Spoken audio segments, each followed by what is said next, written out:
রাষ্ট্রপতি পদে মনোনয়ন পাওয়ার পর বিএনপি মহাসচিবের পদ থেকে পদত্যাগ করেছেন মির্জা ফখরুল ইসলাম আলমগীর। এর মধ্য দিয়ে দলের দ্বিতীয় গুরুত্বপূর্ণ পদটি শূন্য হয়েছে। গঠনতন্ত্র অনুযায়ী নতুন মহাসচিব নির্ধারিত না হওয়া পর্যন্ত সিনিয়র যুগ্ম মহাসচিব রুহুল কবির রিজভী ভারপ্রাপ্ত মহাসচিবের দায়িত্ব পালন করতে পারেন।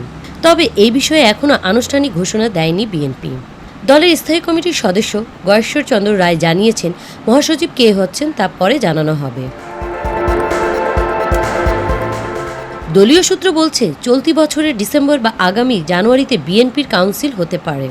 সেখানে নতুন নেতৃত্ব আলোচনায় রয়েছেন স্থায়ী কমিটির সদস্য সালাহউদ্দিন আহমেদ সহ কয়েকজন।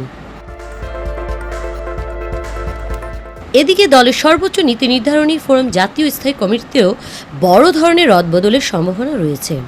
গঠনতন্ত্র অনুযায়ী ১৯ সদস্যের স্থায়ী কমিটিতে বর্তমানে একাধিক পদ শূন্য। কাউন্সিলে এসব পদে নতুন মুখ আসতে পারে।